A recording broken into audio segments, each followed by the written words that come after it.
Books in the Biz, a podcast that looks at both the financial and operational sides of success. Please welcome our hosts, Dan Paulson and Richard Veltre. Dan is the CEO of Envision Development International, and he works with leaders to increase sales and profits through great cultures with solid operations. Rich is CEO of the Veltre Group and a financial strategist working with companies to manage their money more effectively.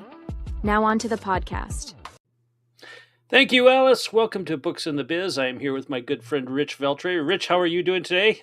I'm doing well. How are you, Dan? I am doing wonderfully. So, today we are talking about experience or lack thereof. Maybe you want to allude as to why we're bringing up this subject. I think it comes down to, when you're hiring people to do a job, or should I say a project. There's an awful lot of people out there who kind of have jumped into expanding or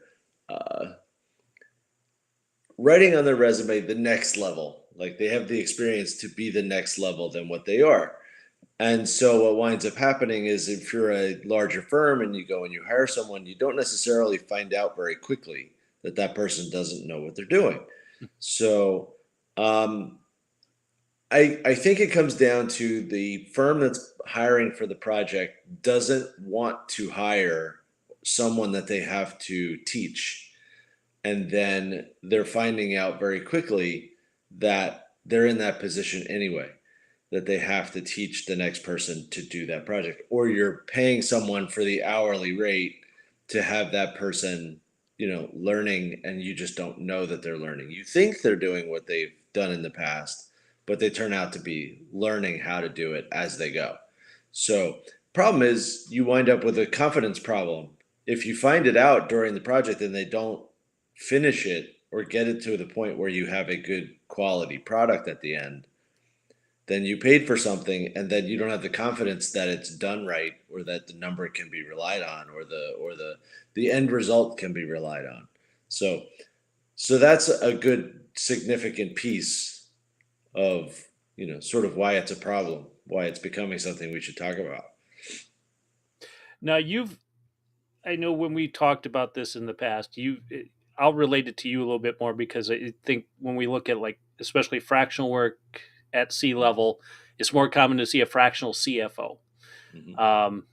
And in our past conversations, what I've interpreted as, you have people coming in saying they're a CFO, but might be more of a bookkeeper or controller, mm-hmm, trying to play the part of a financial strategist, more or less. Yeah, you have to, if you're the hiring person, the hiring party, be careful, because I don't know if you follow Facebook, all right, but I don't do a lot on Facebook. I'm not a big Facebook guy, okay? But every time that I've gone on Facebook, there would be at least one ad that would show up in my kind of feed that would say, "Are you a bookkeeper? Are you not making enough money? Then take our course for a week and you can offer CFO services." Now, I didn't take a CFO job till I was in the business for 25 years. So somebody who's a bookkeeper fresh out of school can take this class for a week and offer to be someone's CFO. Let's refresh. I mean, the CFO is usually like number 2 or number 3 highest level person in the company. And they are responsible for the finances of the company. Like literally responsible. Yep. So the buck stops with that person. So do you want to hire someone who took a 1-week course, and who knows who they took the course from? I can post that I can teach a course. I might actually be a little bit more credible, but if I was, my son could go in and push something on Facebook that says I'm teaching a course, and someone could pay him and he could teach it. So, what is he teaching? I don't know. I would get you that he won't know, because, by the way, he's 17. So, So But he's a prodigy. He knows a more about finance very, than very most smart most kid. 15-year-olds. Yeah, I have no problem saying that he's a very smart kid, but I wouldn't want to pay him to teach me CFO services or fractional CFO services or whatever you want to label it as. I think title doesn't necessarily matter. Okay. You want to hire me and don't call me the CFO? Okay. What's the task? What's the project? What is it that we're trying to accomplish? You know, and do I have the expertise to be able to accomplish that? That should be our conversation, not have you done CFO work before? Yeah, at other companies that aren't yours. Hmm. So let's talk about your company. Let's talk about what you need. What is the problem that you're looking for a CFO? You know, and then we'll also look at it vice versa. And we'll say, look, you're asking for a CFO, but do you really only need a bookkeeper because you don't have enough people? Do you need a better system or automated system because you um, are struggling to get your numbers up, struggling to get reports to tell you what's going on, that might not be the CFO. The CFO might prescribe what to do, but then you might hire two other people to come in and execute. So it's a longer conversation and it becomes, make sure you're hiring, who you need or what you need. Make sure you're putting in place what you need. Yeah, I think that highlights the underlying topic of what this podcast is all about. We can talk about people with lack of experience, but let's talk about the bigger picture. The reason there's a lack of experience is because a lot of that experience has left the workforce and will continue to do so over the next decade. Found this article here, and I wish I had found the statistics that went with it because I found them somewhere else, and of course I can't find them now. But um, so what I remember from the article that mentioned the statistics is between 2020 and 2023, I think there was a 20 or 30% drop in executive or managerial level people that have left the workforce. So there's 20% fewer people that have, and I put the benchmark at 20 plus years of experience. So you and I have over that 20-year mark. We're still in the workforce, but there's a lot of people that have worked in a company for an extended period of time or have been in management roles for a long time. Excuse me. Bless That's going to blow everyone's eardrums out once they hear that. But that's one of the challenges that we have is we have what I see, and this was affirmed in a meeting I had yesterday when I mentioned some of the things that we're doing, especially when it comes around fractional work. And so I just said, there are fewer people in the workforce today that have the experience that most businesses need. And he didn't even hesitate to say, you are exactly right. And he understands the problem too that we have a generation of baby boomers and now Gen Xers who are retiring out of the workforce. We have Gen Zs and millennials who are millennials are still, they're kind of in mid stage of their career. Gen Zs are in the early stages of their career, and they just don't have the same level of experience or knowledge. I also perceive what the other problem is here is because we've grown up in a society where everything is easily accessible as far as information goes. Mm-hmm. There is an assumption that all I need to do is look it up and I will have that experience. Yeah. And you can't surpass life experience. There just is no way to do it. You can't. It's not the Matrix where you can plug a rod into the back of your head and then all of a sudden download all the knowledge, infinite knowledge about any particular topic, and then become a certified expert in that. Yeah, I think the big word is judgment, right? How do you make a judgment call based on what you looked up on Google? Exactly. Google's great. It's fabulous. I use it probably once a day to look up whatever I need to look up. And sometimes it's work wise, sometimes it's not work wise. But there's an awful lot of information out there. I have to agree with you. But I'm not making decisions based on what I read on Google. Google might help me. It might give me pieces of the facts that I can't get from whoever I'm speaking to. But someone's going to ask me to make a decision. And when I make that decision, there is a judgment that goes in there that I cannot get from Google. It's a it's a point of, have I seen this before? Have I not seen this before? How much risk am I taking by making the decision to the left or to the right? And what's the ultimate probability that I get the answer correct? Mm-hmm. You know, and what's the ultimate probability that I have the ability to redirect or adjust after I make decision number one? Do I have an opportunity for decision number two? Or am I going to hit a wall and there's no way I can avoid it if I make that decision? So these are things that go through my head when I'm making a call on how to do something. There's no Google in there. Well, add into that AI. So artificial intelligence, everyone's talking about that being the next big boom, and how that's going to replace the need for human beings. And, we've Mm-hmm. had a previous guest on here who talked about that. And as he admitted, AI is only good as the programmer who created it. And also the belief that it's not going to replace everything. It's not going to be replacing the decision making as we are sitting here talking about it, because there's Mm-hmm. nuances within uh, understanding data that a computer is not going to have the same wherewithal about. Can the Right. computer make a choice based on the data that's fed into it? Most certainly. Is that choice always going to be the right choice? Definitely not. Mm-hmm. And I think, the best example of this is weather. How many hurricane models do you see when there's a hurricane approaching somewhere? That's a very good point. You know, they throw There's all the models up on the current hurricane path, and you'll see like 50 different tracks yeah, of where that thing could go. yep, Well, if the data's so good and the machine is so smart, shouldn't it only be one, maybe two? yeah, Should be pretty accurate, right? yeah, We don't have that level of accuracy within a machine, um, yeah, that can replace that. If we did, we could be better prepared for things. We could make correct decisions on certain tasks or outcomes. Um, we just don't have the capability to do that without real world experience, right. and that only comes with time.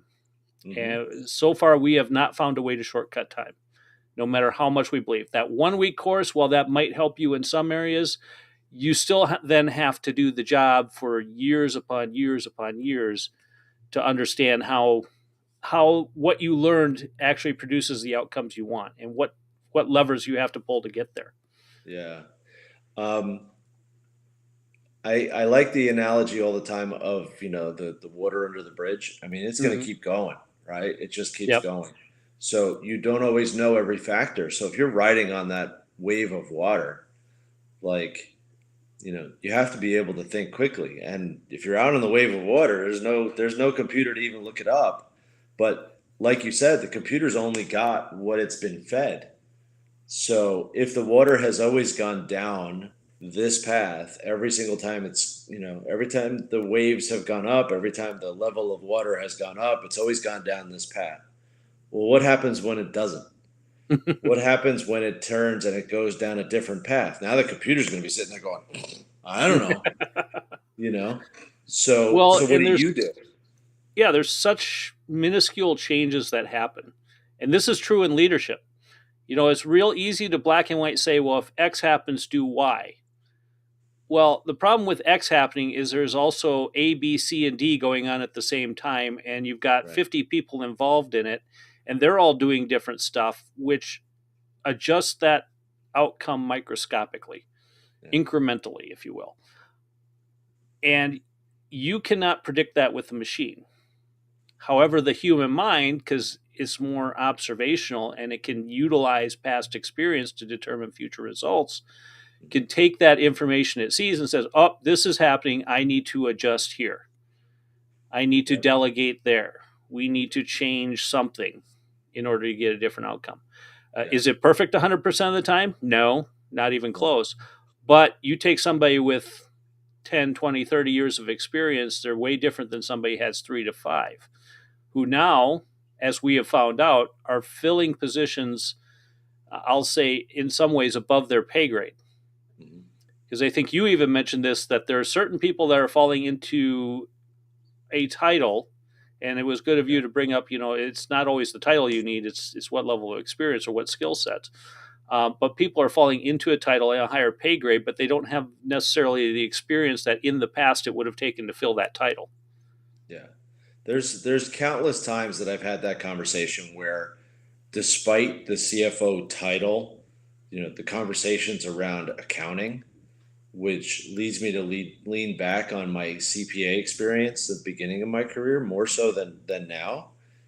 And people will say, well, this is the way we think we should do it. And a lot of times I'll be the one who has to say, well, here's what's going to happen if you do that. Because I can take the experiences that I've had, add them up, and say, more than likely what's going to happen is it's going to go off to the right when you wanted it to go straight. So, what are you going to do when it goes to the right? Mm-hmm. So, it kind of gives people thinking points to be able to say, okay, it's going to go this way if he's right. If he's not right, we'll get lucky and we'll go straight.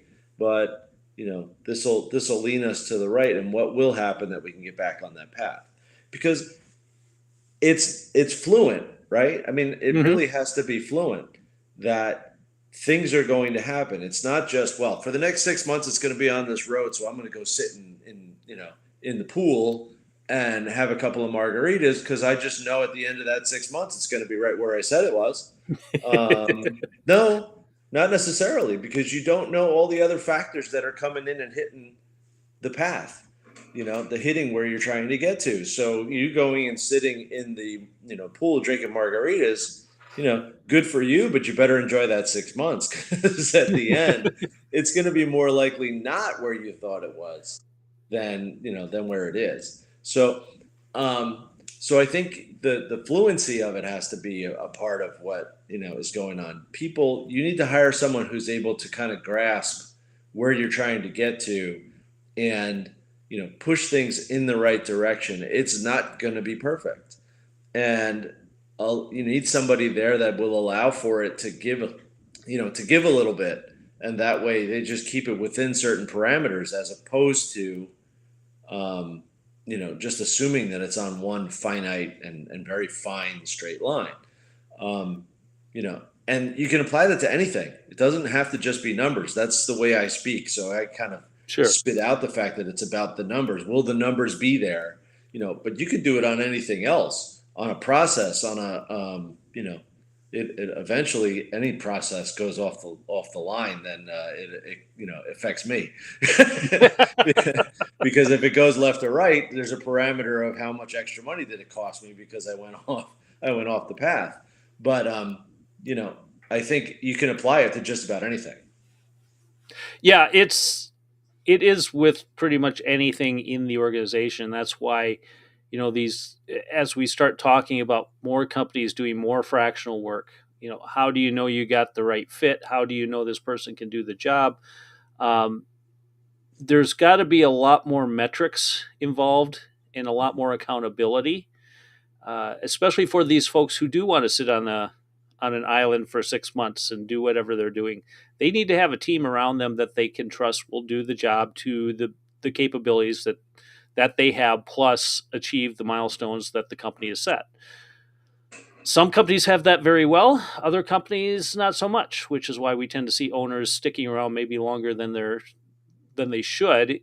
doing as much as they can just to keep the system going the way it needs to go.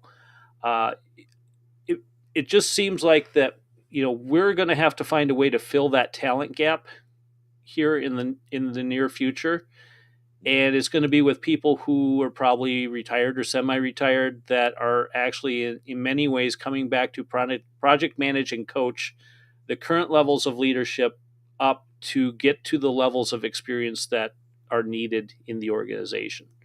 Because again, we can't replace time, but we've got to find a way to backfill that knowledge. And I think we're going to see a lot of second careers coming in where people have retired, they don't need to work full time, but at the same point they don't want to sit at home, or they can't golf every day of the week or fish every day of the week, and they're going to want something to keep their mind active. And that to me is really one of the only ways we're going to be able to tap into this knowledge gap that is quickly getting wider and wider.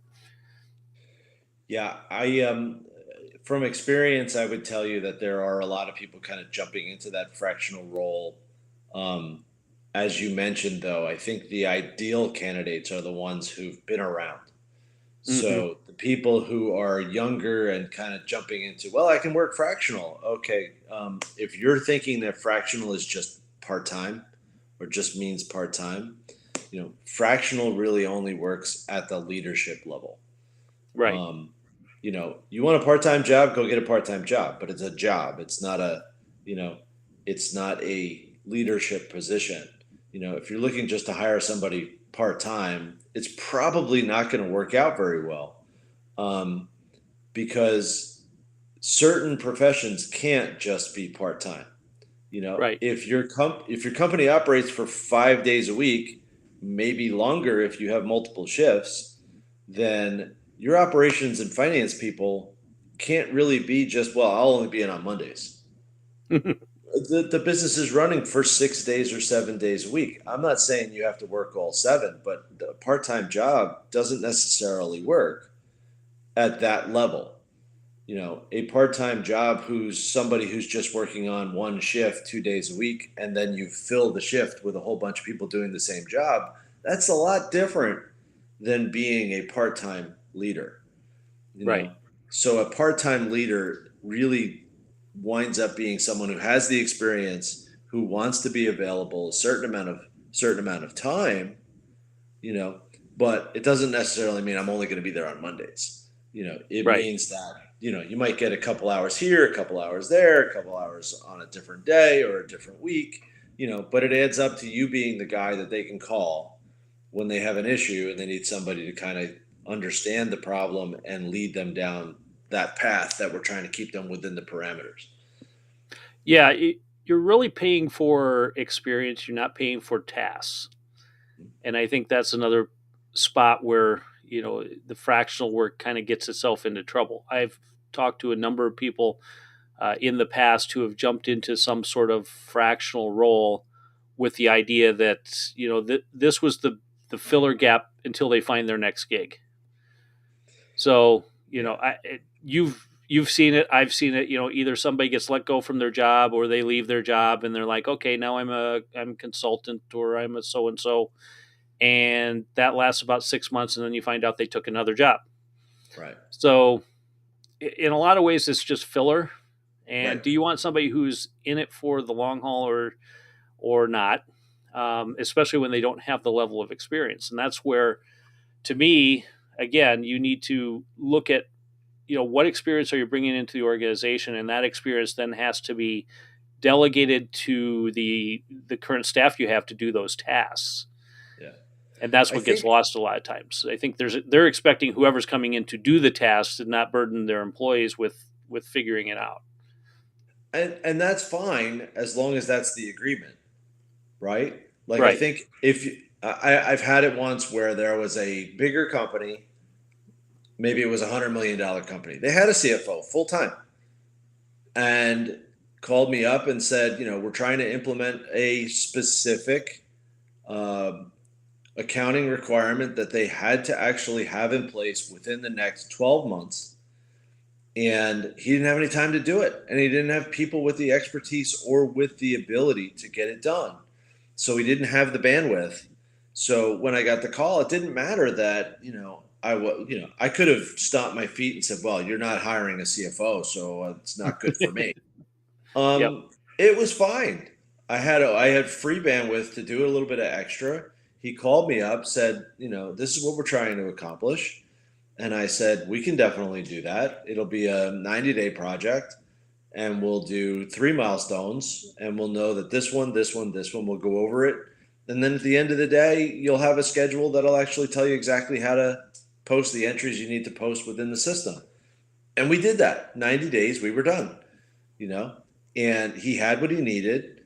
He was able to actually, follow the roadmap that I set up, and I walked away. That was it. Mm-hmm. Um, you know, so it was project or task based, but that was the original agreement. Right. He said, I'm paying for this value. I'm saying I'm going to provide you this value. At the end of the day, he paid me. We're all good. And he got what he needed, and he didn't have to go out and hire another person or build another system, or it basically became, we had the knowledge, we put it together, and off we all went. And that's the ideal. And I think though Mhm. there's a lot of companies that maybe don't know what they want or exactly what they need. Yeah. And sometimes again, that person that's coming in doesn't have the experience to go, oh, well, then this is what we should create. Mhm. Now, I will say on the other side, sometimes again, owners don't want to let go or they can't make up their mind, in which case then you create a lot of busy work for somebody. And it Mhm. seems like they're spinning their wheels when, every couple of weeks you're giving them a different direction to go. So Right. you do have to be careful with that because I think we've all experienced, well, do this today, and then 2 weeks from now, well, I don't want you to do that anymore. I want you to do this. Okay, well, now that requires me to, shift gears and try something different. Yeah. That's not the effective use of fractional work. What you said was very clear, finite project. Come in, do this. You Mhm. calculate how much time that should take. You're essentially taking ownership of the project at that point. Sounds like you're Right. doing most of the work. Right. You can control the outcomes then. Gets a little Yeah. bit more challenging when you have to rely on others in the organization to actually deliver on what the expectations are. Yeah, I mean, so that becomes where the definition part, define the project, define the Right. task, define the expectation, make sure that you understand what you're buying, what the value is that you're buying. Are you paying for the value?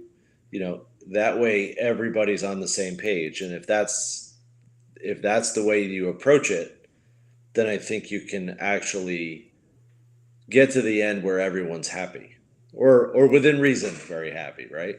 Yep. um you know the other side of it is when you get somebody to sign on and you have an expectation that, let's say, it's a little more of a interim as opposed to a fractional.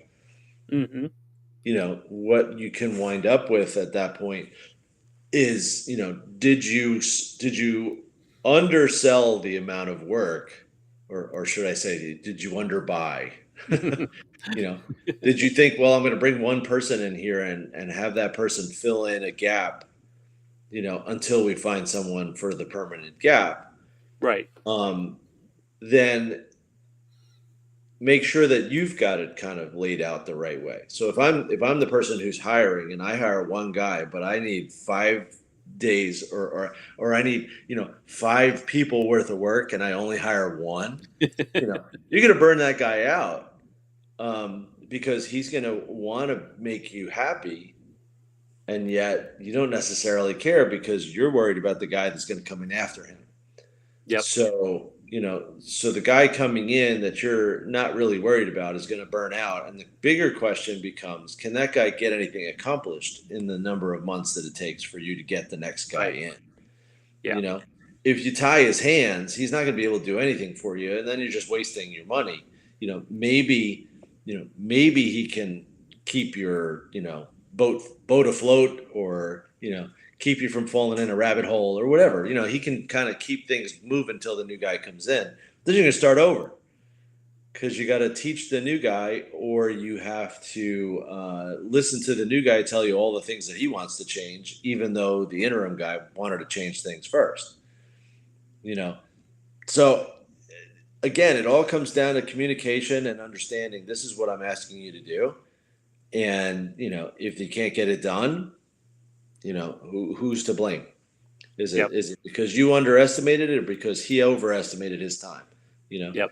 I know I'm making that sound really, really, you know, convoluted, a little out there, but it is a little out there, and it's actually real world examples can tell you that you got to communicate it. You have to make sure that there's an equal meeting of the minds. Yep. I think that's a good way to just, as we're wrapping up here, kind of say, you know what, if you need help figuring this out, Hmm. if you know you have a gap you need to fill, you know that the current experience level of the staff that you have can't necessarily fill that gap, or you just don't have enough people to do it, reach out to us. we'd be happy to talk to you and see if there is some way that we can help you figure out what you need, how long you might need that person, what experience level you need, and ultimately maybe even help you fill that hole. Yeah. So keep that in mind. Rich, how would they get a hold of you if they need to figure all that out? The best way to get a hold of me is to send me an email at rveltry@veltrygroup.com. And you can contact me at danpaulsonletsgo.com. And in a very short while, we're also going to be making an announcement of where you'll be able to contact both of us in one spot, and also maybe get some of this information that you're looking for. So there's the teaser that we'll throw out.